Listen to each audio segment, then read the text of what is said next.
Hello and welcome to a Smurd P video, and today we're looking at Wolverine by Jason Aaron, an omnibus, same as the Mark Miller one. I completely overlooked back in the day because for some mad reason I was doing X-Men. I've been doing X-Men for a long time.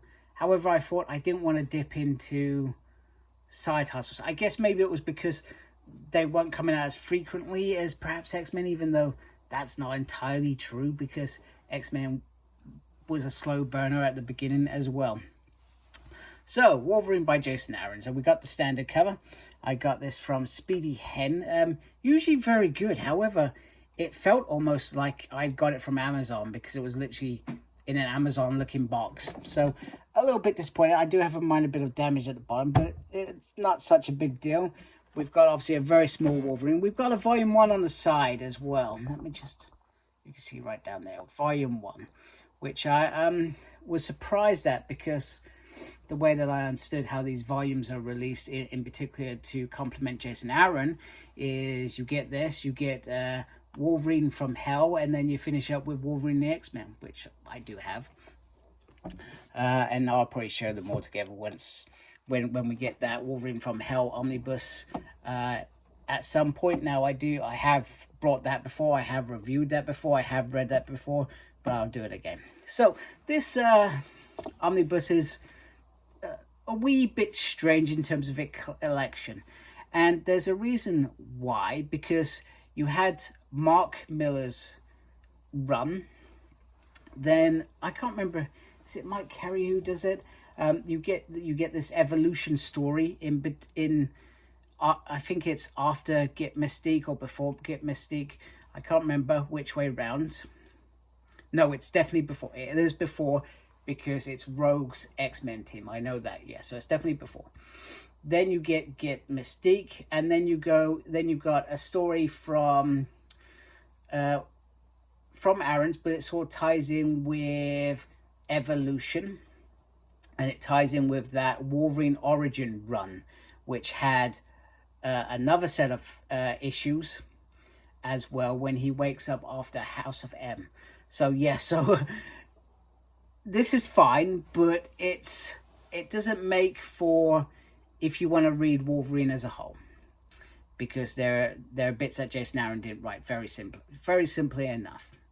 Now, from my perspective, there is some stuff in here that actually I haven't read.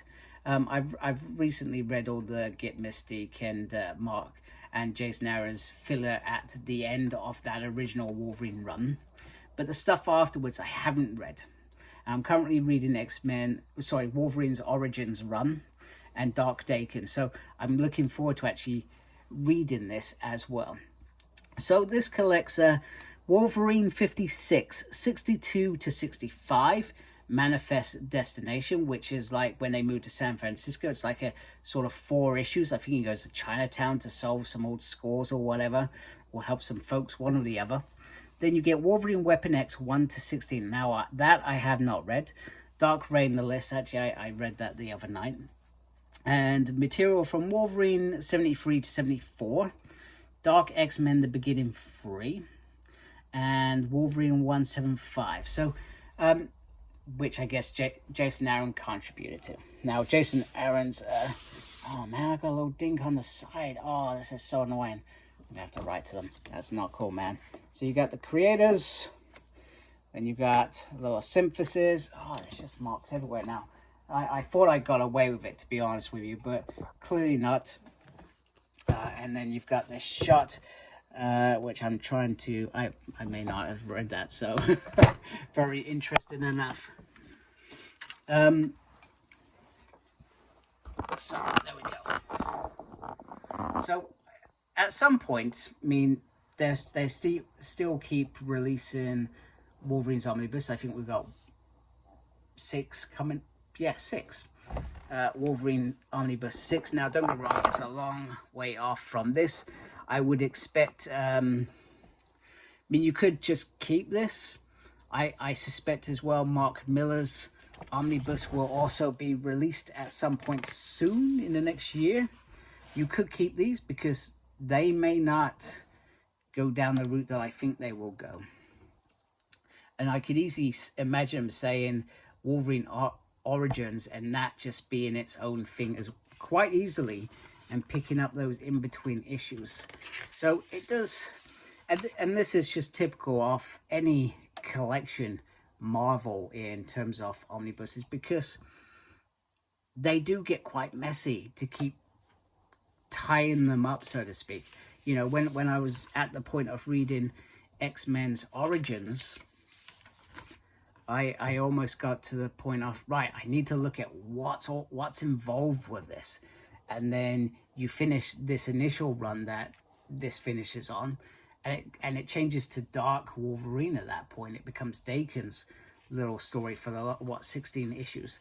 Now this story here, this initial story here, feeds into the Wild Child story and the Origins run, so I would expect that to be in that Origins run, if I'm being honest with you.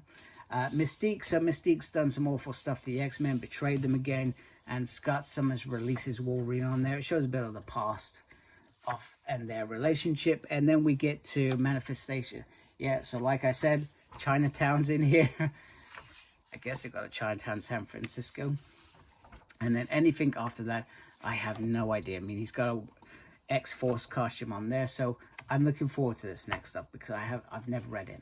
So I like it when that happens. It doesn't happen very often, but you know, once in a blue moon, I get hold of an omnibus, and I'm like, hey, I've never read that. That sounds cool. So this is going to be quite interesting. I have no idea. I've got nothing to say to you other than look at the shiny pictures. I don't even know who the artist is. Terrible reviewer. What are you even here for? No idea. No idea. You got a bit of Deathlock in there, so this would have been perhaps alongside, you would have had Uncanny X-Force at this sort of time as well. You also would have had Uncanny Avengers as well, so maybe that's why Cap's in there. With that Unity Squad, I don't know. I could just be clutching at straws. Yeah, you've got an old Steve in there. And then you've got... Oh, so this ends with Nightcrawler's death. I remember somebody saying that Amazing X-Men's done by Jason Aaron as well. So maybe they're going to change... No, but they've already got that being released. Yeah, no idea. No idea how this is volume 1. The only thing I can think of, and I do not recall when I got Wolverine into Hell, it certainly didn't say volume 2, but you wouldn't call it Wolverine Goes to Hell, if that makes sense. So yeah, nice addition to my Wolverine collection, which is growing tremendously, almost as well, it's not as big as the X-Men run, but you know, it's there is enough material that you're gonna end up with a bookcase just of Wolverine. That's how much material there is. So anyway, hope you like my overview. If you do like my channel, please subscribe. I'd really appreciate it. Make sure you look after yourself. Very important these days. Thank you to everybody that subscribed to my channel. And embrace geekiness. Take care. Goodbye.